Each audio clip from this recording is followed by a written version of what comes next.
Vossa Senhoria, pelo depoimento claro, firme e esclarecedor no âmbito desta CPI. Farei alguns questionamentos relativos a esse tema. Tem havido um debate muito grande aqui nesta CPI sobre o uso da cloroquina e sobre o tratamento precoce.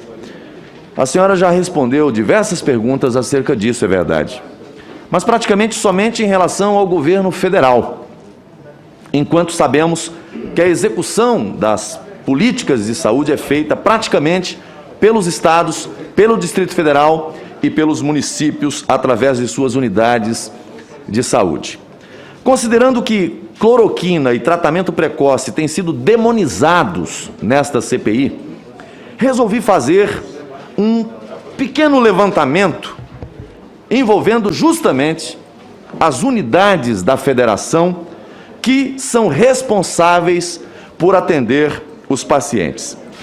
Fiz isso principalmente depois que o vídeo que divulguei aqui na semana passada gerou muita reação, um negacionismo total, como se a prática de alguns governadores fossem somente, observem, de março ou abril de 2020. Vou mostrar agora que isso não é verdade. Quero ouvir a opinião da senhora sobre esses dois temas, cloroquina e tratamento precoce, diante de alguns dados que quero apresentar sobre alguns estados que seguem esse protocolo. Vou repetir a expressão, que seguem esse protocolo. Vou começar pelo estado de Alagoas. Em matéria divulgada pelo portal de notícias G1 no dia 20, quinta-feira passada, o governo de Alagoas, através de sua Secretaria de Saúde, confirmou que está vigente o protocolo que indica a cloroquina no tratamento de pacientes da Covid-19. Fui dar uma olhada nesse protocolo, que, aliás, está disponível, senador Renan, no site do governo de Alagoas. Logo na página 2, eu pediria à assessoria da mesa que publicasse no telão, para que todos tivessem a oportunidade de ver. Logo na página 2, tenho ali, justamente, vamos lá, é esse aqui, vou pedir só que apresse para eu não perder o meu tempo aqui. Logo na página 2, apresenta todo o desenvolvimento da doença e diz: potenciais terapias, Remdesivir, cloroquina, hidroxicloroquina, transfusão de plasma convalescente, corticoides, imunoglobina humana e inibidores. Senhor presidente, eu vou pedir que acrescente o tempo, porque está difícil para conseguir botar na tela ali, porque eu queria compartilhar com todos. Mas não sou eu que boto, não. Não é porque eu... Ninguém está obstruindo ele. É quando o relator colocou dele, foi bem rapidinho, presidente. Vamos lá. Não, mas eu vou ler o texto. Pela leitura do quadro, é de fácil entendimento que esse tratamento se aplica em qualquer fase da doença, para pacientes leves, moderados ou graves. Ou seja, o protocolo vigente em Alagoas estabelece tratamento precoce e prevê também o uso de cloroquina e hidroxicloroquina. O protocolo tem os medicamentos específicos para os primeiros 5 dias, está lá o documento, para os primeiros 5 dias da doença e para as demais fases. Os exames de diagnóstico são feitos já entre o 2º e o 7º dia de sintomas, ou seja, já na fase 1 da doença, de infecção precoce, fase da resposta viral. Até porque, como já sabemos, a falta de ar somente surge no final da 2ª fase, a fase pulmonar. E em muitos casos, isso já representa o estágio crítico da doença. Faz bem o estado de Alagoas em garantir o tratamento precoce. Outro, o estado da Bahia, caro senador Otto, Estado da Bahia, também adota, o senador Otto saiu, também adota o tratamento precoce. Protocolo disponível no site oficial do governo da Bahia é claro. Assim que os primeiros sintomas surgirem, é fundamental procurar ajuda médica imediata para confirmar diagnóstico e iniciar o tratamento. Não sei por que aqui tem sido tão condenado o tratamento precoce. Não, deixa. Ora, Obrigada, senador. São Paulo também adota o tratamento precoce. A orientação oficial é: assim que os primeiros sintomas surgirem, é fundamental procurar ajuda médica imediata para que profissionais indiquem o que é apropriado para cada caso. O que uma pessoa com sintomas deve fazer? Procurar o serviço de saúde mais próximo de sua residência como um pronto atendimento. E daqui a pouco, espero detalhar uma informação que tenho aqui, que dá conta de que pelo menos até o dia 25 de agosto de 2020, o governo de São Paulo distribuiu cloroquina para suas regionais de saúde de todo o estado de São Paulo. Não sabemos até quando esses medicamentos, obviamente, foram usados no tratamento dos pacientes. No caso da Bahia, eles fizeram uma nota bem recente, daqui a pouco eu vou falar dela, sobre esse protocolo. Está no meu radar. Amapá. Diz o protocolo oficial: atendimento precoce da síndrome gripal na atenção básica. Iniciar medidas terapêuticas propostas pelo comitê médico.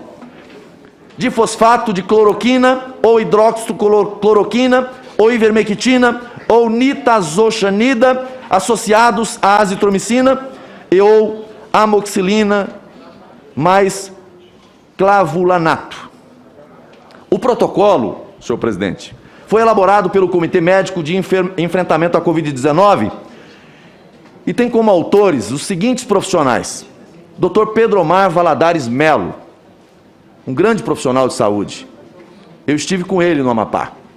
Doutora Ana Cristina de Lima Chucre e Dr. Marco Túlio Muniz Franco. Esses profissionais foram inclusive elogiados por um senador que tem assento nesta comissão, que disse que proporia que fossem homenageados pelo Senado Federal justamente por causa do tratamento precoce que estaria ajudando a salvar vidas no Amapá. Vejam, senhores. Diante desses dados, pergunta a doutora Mayra: o Ministério da Saúde catalogou, ou pelo menos acompanhou, essas medidas locais de estados e municípios visando estender o tratamento precoce por todo o país? Que medidas foram essas?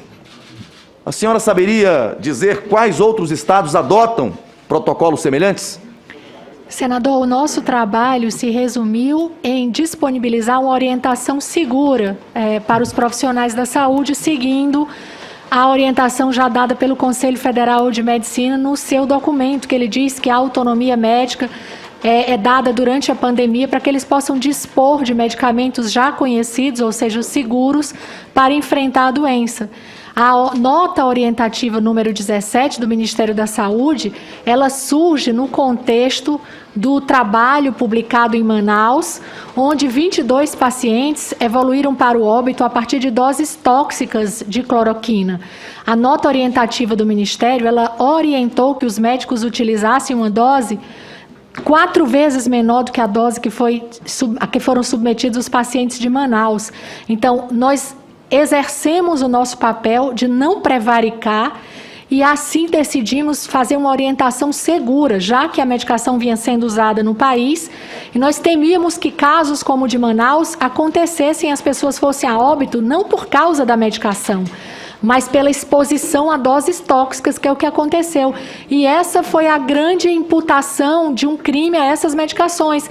A gente tem 2 trabalhos, é preciso que a população brasileira, os médicos já sabem disso, elas tenham consciência disso. Nós tivemos um trabalho feito no Brasil, publicado numa revista internacional, que expôs pacientes brasileiros num município passando por uma situação grave, a doses 4 vezes maiores à dose preconizada. São doses tóxicas e essas pessoas foram a óbito, inclusive isso é objeto de investigação no Ministério Público e agora na Polícia Federal. Depois nós tivemos um trabalho numa das maiores revistas do mundo, que também foi uma fraude. E esses 2 trabalhos estigmatizaram essas medicações. A gente teve um grande prejuízo à humanidade de pessoas que poderiam não ter sido hospitalizadas e não terem a óbito se a gente não tivesse criminalizado 2 medicações antigas, seguras e baratas, que poderiam ter sido disponibilizadas e prescritas pelo médico. Mas hoje o que a gente assiste é uma verdadeira perseguição, inclusive aos profissionais médicos que são autônomos para prescrever e vêm sendo vigiados no exercício da sua atividade. Inclusive, apenas para informar a CPI, lá no estado da Bahia, nesse momento, há uma comissão, uma auditoria, fazendo patrulhamento na Secretaria de Saúde de Porto Seguro, onde atua a doutora Raíssa. Eu já recebi as informações e estou solicitando informações oficiais sobre o que está acontecendo no estado da Bahia. No caso dos estados e municípios que não seguiram esse protocolo de tratamento precoce, que tipo de consequências isso pode ter causado? E antes de sua resposta, gostaria de dizer que tenho recebido informações da ocorrência de muitas mortes em função da procura de hospitais por pacientes já em estado grave. Muitos governadores e prefeitos e suas respectivas secretarias de saúde adotaram a política do fique em casa e só vá ao hospital quando tiver falta de ar. Diferentemente dos estados que já citei aqui, dentre outros que poderia citar. Os relatos dão conta de que muitas pessoas seguiram essa orientação. Em outros casos, Senador, mesmo tentando... Senador Marco, para colaborar com a sua preocupação, que é nossa, o ministro Mandetta mandava ficar em casa. A senhora já trabalhava com ele. Qual foi o seu pensamento sobre naquele momento, ele mandando ficar em casa? Eu acho que nós tivemos um momento em que nós conhecíamos muito pouco a doença. Correto. E a orientação naquela época hoje é errada. Pois era março, abril, maio. Isso, né? e é isso que não, o senhor chegou no entendimento agora muito importante. É que a ciência, ela evolui. É isso. A gente dá orientações, e por isso que eu mencionei as orientações erradas da OMS. Senador, porque lá também, nós achávamos que esse negócio de espera você ficar mal, foi que deu... quando começou a chegar muita gente, houve colapso no sistema. Porque se tivesse tratado antes, ou cuidado antes, nós não teríamos tido esse problema no sistema. Senhor presidente, eu gostaria que essa fosse a situação só daquele momento que Vossa Excelência faz menção. Mas, infelizmente, Vossa Excelência fala de um momento que ele se repete a todo momento, inclusive agora e nessa CPI.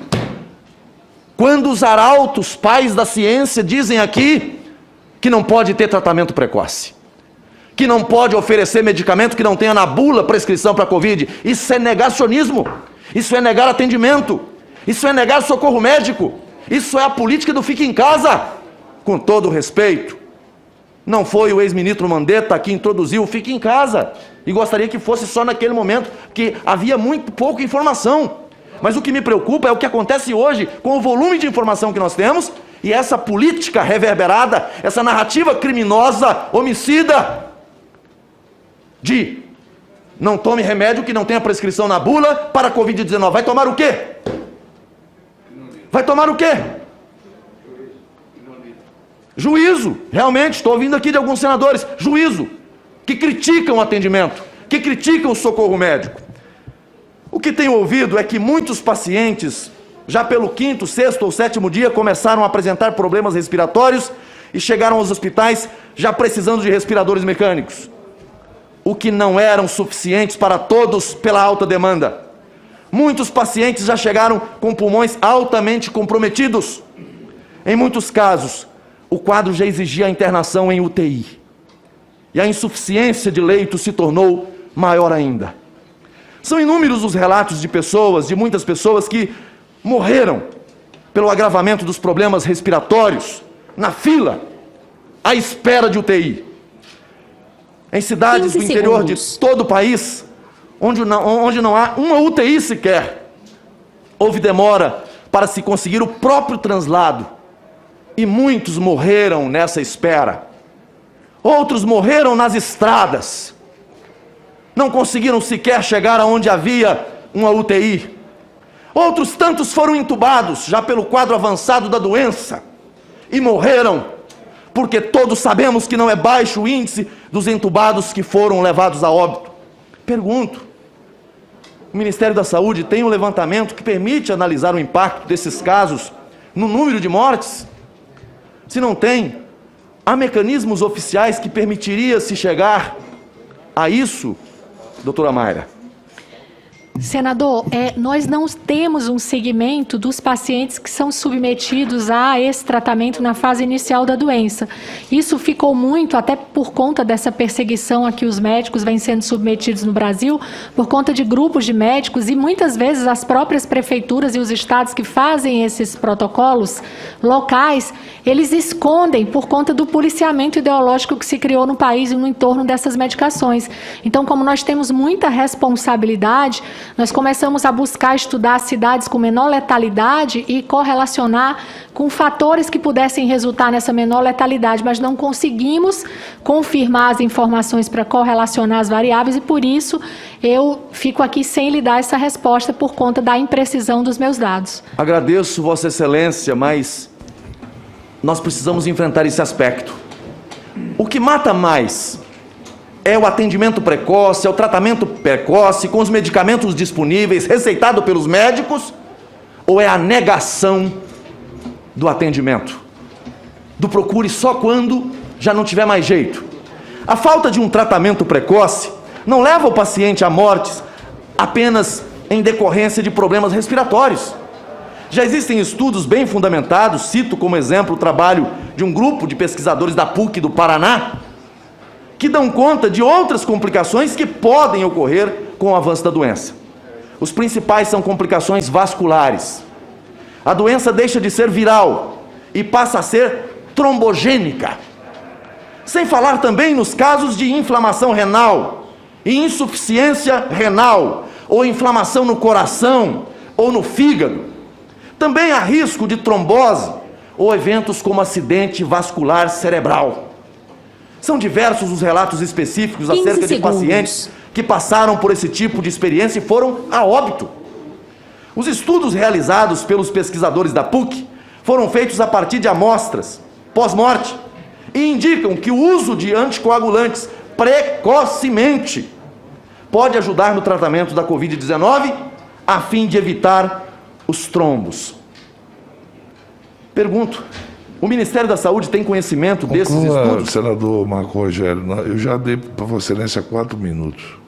Senhor presidente, a mais. Eu peço a Vossa Excelência que tenha um pouquinho de tolerância. Não, eu estou tendo. Senhor presidente, não, senhor presidente. Vossa Excelência não tem que ser o mesmo rigor aqui, presidente. Senhor presidente, se Vossa Excelência Vossa Excelência não dá nenhum tempo a mais para nenhum senador. Então, Vossa Excelência mantenha a isonomia com todos os senadores. Senhor presidente, eu vou solicitar à mesa, ou à minha assessoria, que protocole na mesa depois, como foi a generosidade do tempo para os membros da oposição na semana passada e o tempo que Vossa Excelência está dedicando a mim. Não, Vossa Excelência... Inclusive com interrupções. Não, mas a interrupção eu lhe dei mais 1 minuto para a interrupção e lhe dei mais 3 minutos. Sim, mas se Vossa Excelência pegar as falas da semana passada da oposição, tem mais de 10 minutos de tolerância para alguns. Não. Se Vossa Excelência quiser, eu junto à mesa depois. Agradeço Vossa Excelência. Só vou fazer mais 2 perguntas, senhor presidente, 2 considerações e perguntas. O Ministério da Saúde tem conhecimento desses estudos que citei da PUC Paraná? Existe alguma política de alerta aos estados e municípios que ainda negligenciam quanto ao tratamento precoce para esses riscos de elevação no número de mortes em função de tratamentos tardios? Outra pergunta. Diz respeito a um problema estrutural ligado aos profissionais disponíveis para atendimento dos pacientes, especialmente nas UTIs. Com a remessa de recursos para os estados e municípios e a abertura de mais e mais leitos de UTI, cresceu assustadoramente a demanda por médicos intensivistas, profissionais habilitados, devidamente treinados para atuar em UTIs. As informações que temos recebido, e isso na verdade é também produto de matemática e lógica, é que muitas secretarias de saúde de estados e municípios passaram a lotar em UTIs médicos de diversas outras especialidades sem qualquer experiência em unidade de terapia intensiva. Alguns recém-formados e sem experiência mesmo em suas áreas de formação. Segundo a Associação de Medicina Intensiva do Brasil, a AMIB, o Brasil tem 7,2 mil médicos intensivistas e com o quadro atual precisaria ter pelo menos 40 mil. Temos dois dados extremamente preocupantes, dando conta de que a letalidade em UTI subiu muito. Em certos casos, de 24% para 80% em grupos de pacientes com quadros de saúde semelhantes. Tornou-se público e notório que de cada 10 brasileiros entubados durante essa pandemia, 8 morreram. Sabemos que estamos em um quadro de guerra, quando não se pode exigir as mesmas condições de um tempo de normalidade. Mas já que alguns não pensam assim, ignoram esses e tantos outros fatores e querem atribuir os mortos pela pandemia ao presidente da República, lhe pergunto, o Ministério da Saúde já considerou o impacto dessa flagrante deficiência do serviço prestado em estados e municípios no que diz respeito ao resultado morte? A senhora considera, mesmo diante do quadro de anormalidade, estados e municípios teriam como se organizar e dar um mínimo de treinamento para esses profissionais? São essas duas perguntas que faço à vossa senhoria, senhor presidente, e posteriormente vou pedir à assessoria que encaminhe à mesa os protocolos do Estado de Alagoas, embora esteja no site, disponível para todo o Brasil, os de São Paulo e também da Bahia, que agora há pouco, Amapá também, mas da Bahia, que fez a retirada do sistema dele, agora no mês de março. Responda, doutora Maia. Pois não, vou tentar lembrar das perguntas. A primeira, o senhor perguntou do conhecimento. Paraná. Não, do Ministério da Saúde, se nós tínhamos conhecimento dos trabalhos. Nós temos uma secretaria que faz o monitoramento, senador, de todas as evidências que são publicadas. Daí porque hoje a gente trouxe aqui para deixar à disposição dos senhores todas as evidências publicadas e evidências publicadas de trabalhos randomizados constantes de meta-análise. A gente está falando de uma meta-análise que é um grupo de evidências de trabalhos com bom nível de evidência que são agrupados para que a gente possa produzir um resultado melhor. Em relação aos profissionais de terapia intensiva, sabemos da necessidade da gente formar mais profissionais. O Ministério, depois da chegada do ministro Queiroga, nós devemos lançar um edital extraordinário para novas vagas de residência em terapia intensiva. Essa é uma questão que nós discutimos com a Comissão Nacional de Residência Médica, MEC, Ministério da Saúde. Mudamos, inclusive, os critérios, as diretrizes, para que a gente pudesse mudar a forma de ingresso nessas residências. Ao invés de um determinado número de anos, nós reduzimos e fizemos acesso direto. Então, nós estamos tomando todas as providências para que a gente possa formar mais profissionais na área de terapia intensiva. Eu só queria aproveitar a sua fala para dar um dado que é extremamente interessante, que eu assisti o senador Otto comentar, mas ele não está mais aqui. Quando é mencionado que a gente não precisaria dispor desse recurso do tratamento na fase inicial da doença, porque 80% das pessoas vão evoluir para as formas leves, assintomáticas e não vão agravar. E só 20% das pessoas vão necessitar do sistema hospitalar. Não é possível que a gente consiga prever quem vão ser esses 80% e quem vão ser os 20%. Nós estamos diante de uma doença gravíssima. Então, se eu considerar que 20% da população brasileira, cerca de 216 milhões de pessoas, 40 milhões vão evoluir para as formas graves, e desses, 5% vão precisar de leitos de UTI, eu teria que ter 2 milhões de leitos de UTI hoje disponíveis no Brasil. Então, aí o senhor entende que nós estamos até subestimando a necessidade de profissionais. O Ministério da Saúde, emergencialmente, disponibilizou custeio de cerca de 19 mil leitos de UTI. Mas, diante de uma doença incerta, em que eu não sei quem vão ser, esses 5% que estão na UTI, que o senhor acabou de mencionar, desses 85% vão a óbito, eu tenho que dispor de todos os recursos possíveis. Vacinas, equipamentos de proteção individual, tratamento farmacológico no início da doença para evitar o agravamento e tratamento farmacológico para os doentes graves que já internaram nas enfermarias e nas UTIs. Muito obrigado. Pela ordem, presidente. Eu vou suspender por meia Não, hora. só uma informação, Vossa Excelência Pois me não. responde.